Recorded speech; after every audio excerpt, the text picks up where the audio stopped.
जय श्री राम। बहुत बहुत स्वागत है आप सभी का एक बार फिर से आपके ही अपने YouTube चैनल पर। मैं पंडित आशीष शर्मा। आज हम बात करेंगे सिंह राशि के जातकों के लिए शनि के राशि परिवर्तन के बारे में कि शनि अब अपनी कुंभ राशि, अपनी स्वराशि से निकलकर अब पहुंच जाएंगे बृहस्पति की सम राशि के अंदर। 2.5 वर्षों तक शनि अब इस राशि में रहेंगे।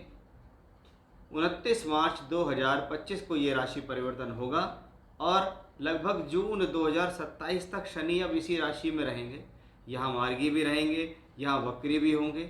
उसका आपकी राशि पर क्या प्रभाव होगा, क्योंकि अब शुरू हो जाती है आपको शनि की ढैया। क्योंकि राशि से 8वें घर में जब भी शनि का ट्रांजिट शुरू होता है तो इसे हम अष्टम शनि कहते हैं। कुछ जगह इसको कष्टम शनि भी कहा गया है। यानी कहीं ना कहीं शनि की ढैया का या शनि का राशि से 8वें घर से संबंध आना जीवन के अंदर स्ट्रगल को बढ़ाने वाला माना जाता है। इसीलिए इसको अष्टम शनि या कष्टम शनि या शनि की ढैया भी कहा गया।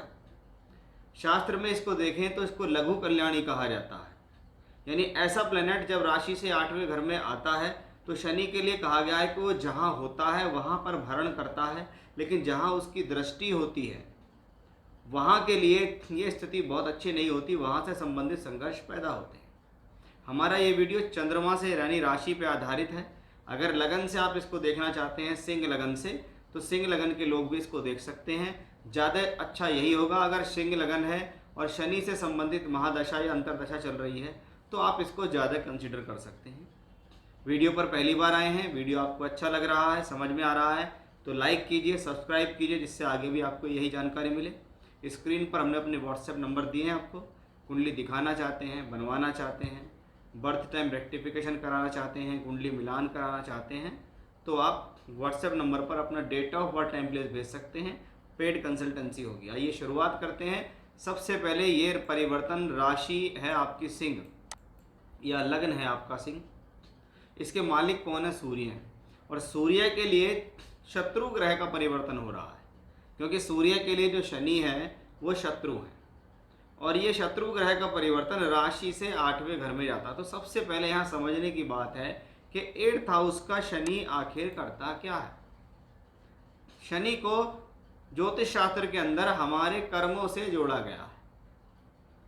पहले हमारे ये कर्म है, बाद में ये हमारी नौकरी या हमारे व्यापार है। क्योंकि हर कोई व्यक्ति पैदा होते ही कमाना शुरू नहीं कर देता, इसलिए शनि को कर्म प्रधान ग्रह कहा गया।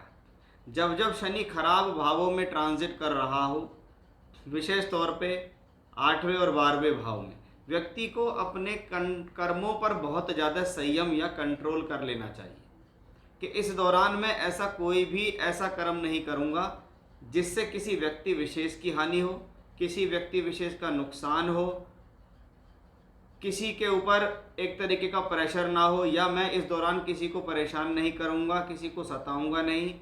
स्पेशली वो सभी लोग जो निम्न वर्ग के लोग हैं, गरीब हैं, मजदूर हैं, रोज़ाना के जीवन के साधन जुटाने वाले हैं, उन लोगों को ऐसे समय में अपनी तरफ से दया भावना रखनी चाहिए या अपनी तरफ से उनको कुछ देना चाहिए।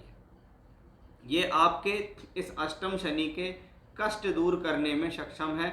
इसलिए ऐसी स्थिति में जो अनाथ हैं, जो पीड़ित हैं, जो अंधे हैं, जो कुष्ठ रोगी हैं, उन लोगों को भोजन कराना या भोजन देना, उनको वस्त्र दान देना, धन नहीं देना, उनको ये सब चीज़ों का दान देना आपके लिए शुभ है। इस बात को आप समझ लीजिए कि मुझे अष्टम शनि में जब जब मौका मिलेगा तब तक सैटरडे को मैं ये काम करूँगा।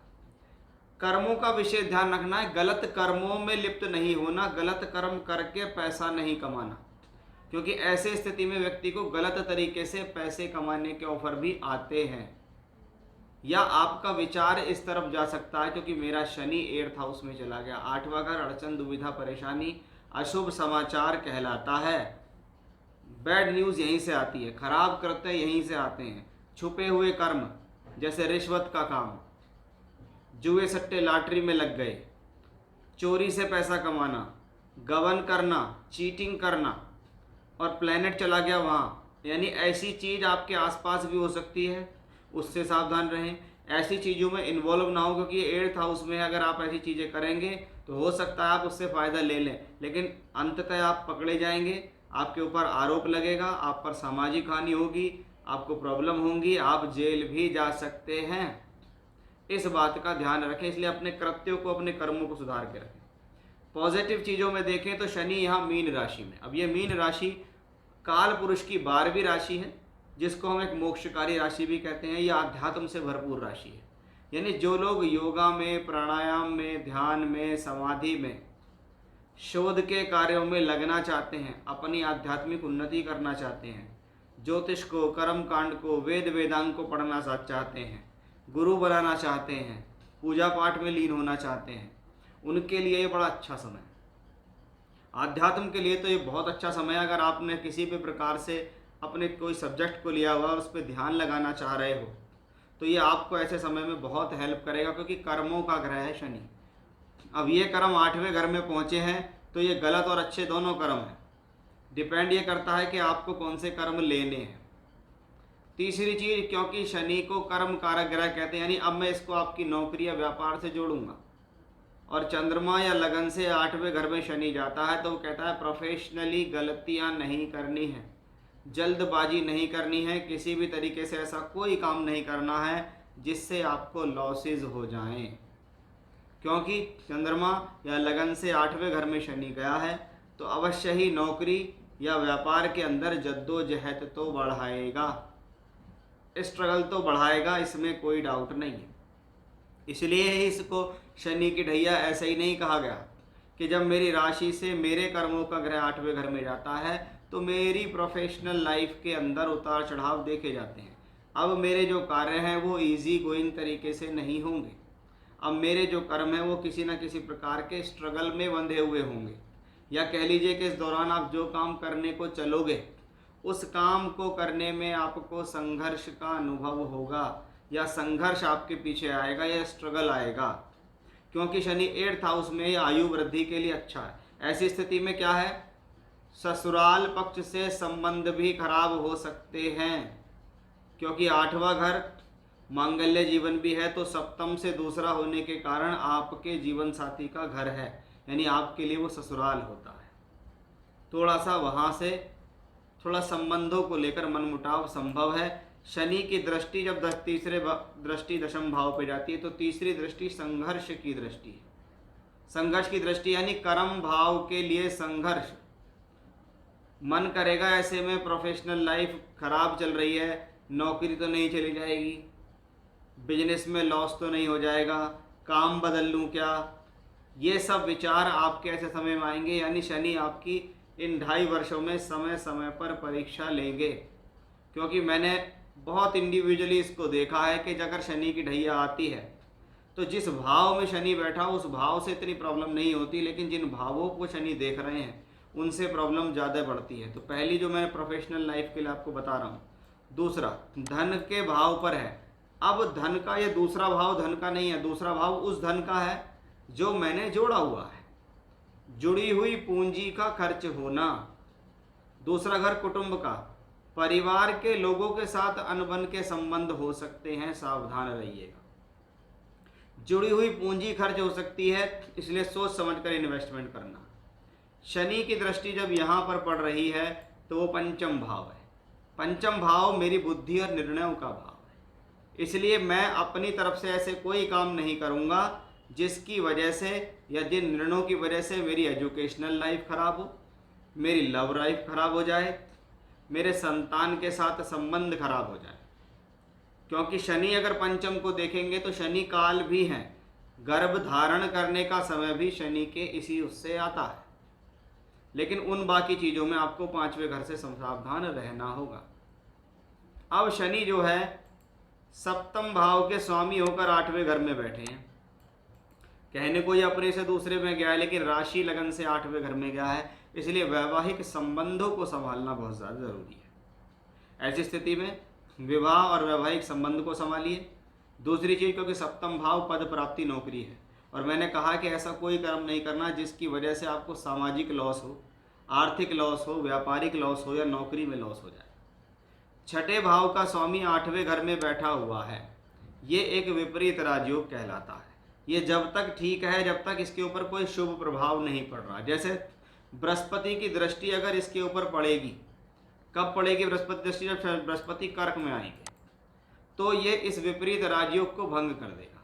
लेकिन शनि अगर यहाँ आ रहे हैं, इसका संबंध किसी भी तरीके से राहु केतु से बन जाए, सूर्य इसके पास आ जाए, मंगल इसके पास आ जाए या देख ले, तो क्या है, अशुभ ग्रह पे अशुभ ग्रह का प्रभाव बढ़ गया है। बढ़ गया है तो ये विपरीत राजयोग के नियमों को पास करता है। इसको कहते हैं विपरीत परिस्थितियों में फल देने वाला ग्रह, कि जब जब आप रोग ऋण या शत्रु से परेशान हो जाएंगे तो ये ग्रह आपको वहाँ से निकाल कर लाएगा। यानी पहली बात सीधी सीधी है कि विपरीत राजयोग चाहिए तो विपरीत परिस्थितियाँ तो बनेंगी। यानी शनि के ढैया की वजह से रोग ऋण शत्रु होंगे, इसलिए शनि की ढैया को अच्छा नहीं माना गया। आप वीडियो देख रहे हैं, आप सोच रहे हैं कि यार नेगेटिविटी बहुत ज़्यादा हो रही है, या कह लीजिए कि जितने फल अभी तक बताए गए हैं वो नेगेटिव फॉर्म में ज़्यादा हैं। बिल्कुल हैं, क्योंकि शनि राशि लगन का मित्र नहीं, अच्छे घर का मालिक नहीं, अच्छे घर में बैठा नहीं।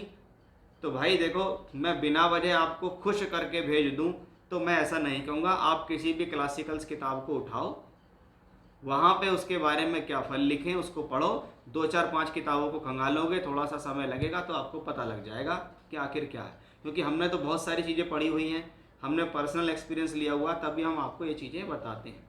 और ये है गोचर। इस गोचर को अगर आप ये मान लेते हो ये सब कुछ मेरी कुंडली का ही हो रहा है, तो ये गलत है। ये क्या होता है, ब्रह्मांड में चलने वाले ग्रह, इसलिए ये 30% तक ज़्यादा एक्टिव रहते हैं। बाकी आपकी कुंडली में शनि अगर प्रबल हैं, दशाएं आपको स्ट्रांग चल रही हैं, तो ये शनि की ढैया आपको परेशान नहीं करेगी। और शनि कुंडली में प्रबल नहीं है, दशा भी अच्छी नहीं चल रही, तो आप शनि की ढैया के जितने नेगेटिव फल मैं बता रहा हूँ सारे भुगतने के लिए तैयार हो जाइएगा। शनि 13 जुलाई से लेके 28 नवंबर 2025 तक वक्री रहेंगे, और 27 जुलाई से 11 दिसंबर तक वक्री रहेंगे। और वक्री ग्रह का 6-8 से संबंध परेशानी को बढ़ाता है। यानी जब तक शनि वक्री होंगे रोग ऋण शत्रु का ज़्यादा सामना करना पड़ेगा, सावधान रहिए। प्रोफेशनल लाइफ में ज़्यादा अड़चनें आएंगी, ये आपको ध्यान रखना है। यानी वक्री शनि आपकी प्रॉब्लम्स को बढ़ाएगा, और इन सब से बचने के लिए निदान जरूरी है। उपाय मैं बता देता हूँ, इच्छा करे तो कर सकते हैं। सबसे पहले रोजाना शिवलिंग पर जल चढ़ाना शुरू कर दीजिए।